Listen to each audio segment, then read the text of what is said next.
দলের চেয়ারম্যান জনাব তারেক রহমানের সভাপতিত্বে জাতীয় স্থায়ী কমিটির জরুরি সভা অনুষ্ঠিত হয়েছে।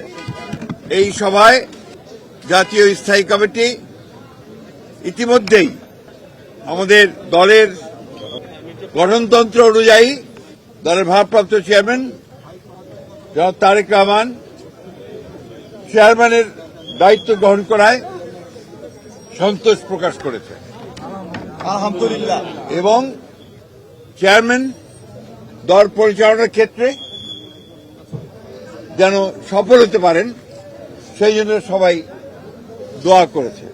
এর পরের যে সিদ্ধান্ত আমরা নিয়েছি, এই সিদ্ধান্তটি হচ্ছে নির্বাচন কমিশনের অনুরোধে বাংলাদেশ জাতীয়তাবাদী দলের চেয়ারম্যান জনাব তারেক রহমান আগামী 11 জানুয়ারি 2026 থেকে জাতীয় নেতা মৌলানা আব্দুল হামিদ খান ভাসানী ও 2024-এর ছাত্রগণ অভ্যুত্থানে শহীদ আবু সাইদ সহ অন্যান্য শহীদদের প্রতি শ্রদ্ধা জানানোর জন্য তাদের কবর জিয়ারত এবং কিছু পারিবারিক দায়িত্ব পালনের জন্য দেশের উত্তরাঞ্চলের কয়েকটি জেলা সফর করবেন বলে সিদ্ধান্ত নেওয়া হয়েছিল।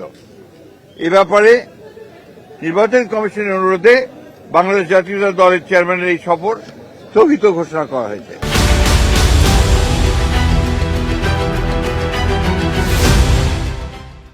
আপনারা ইতিমধ্যেই এই খবরটা সবাই জানেন। প্লিজ ভাই প্লিজ, আপনারা সবাই খবরটা খুব ভালো করে জানেন যে দেশের যে নির্বাচন আগামী ফেব্রুয়ারি মাসের 12 থেকে অনুষ্ঠিত হতে যাচ্ছে, সেই নির্বাচনকে বিভিন্নভাবে প্রশ্নবিদ্ধ করার জন্য, বানচাল করার জন্য একটা মহল বিভিন্নভাবে চক্রান্ত করছে। তারা ইতিমধ্যেই আপনি জানেন যে উসমান হাদিকে গুলি করে হত্যা করা হয়েছে।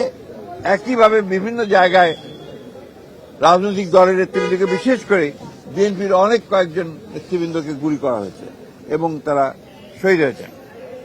এবং গত কয়েকদিন আগে স্বেচ্ছাসেবক দলের সাবেক সদস্য সচিব দক্ষিণে না উত্তরের সদস্য সচিব, সাবেক সদস্য সচিব মুসাব্বিরকে গুলি করে হত্যা করা হয়েছে। আমরা ইতিমধ্যেই এর তীব্র নিন্দা জানিয়েছি, ক্ষোভ প্রকাশ করেছি এবং অবিলম্বে হত্যাকারীদেরকে গ্রেফতার করে আইনের আওতায় আনার দাবি জানিয়েছি। আমরা বারবার করে কথা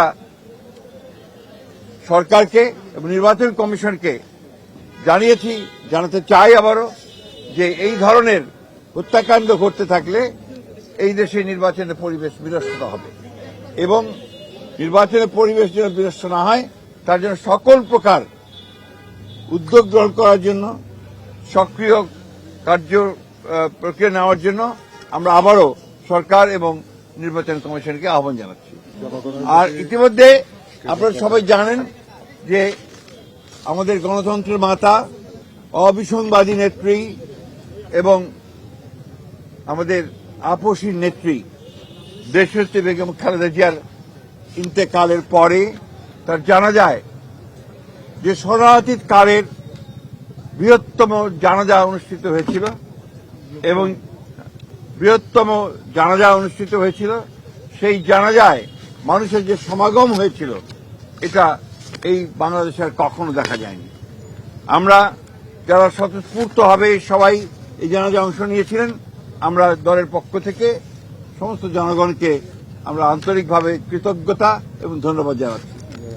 এবং আইন শৃঙ্খলা পরিস্থিতি রক্ষা করবার জন্য সেনাবাহিনীর সদস্যরা, সেনাবাহিনীর তিন বাহিনীর প্রধান এবং সরকার যে উদ্যোগ নিয়েছে, পুলিশ, র্যাব, বিজেপি যারা সহযোগিতা করেছেন, তাদের সকলকে আমরা আন্তরিকভাবে ধন্যবাদ এবং কৃতজ্ঞতা জানাচ্ছি।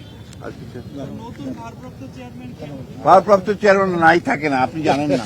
চেয়ারম্যান থাকে আর ভারপ্রাপ্ত হয় না।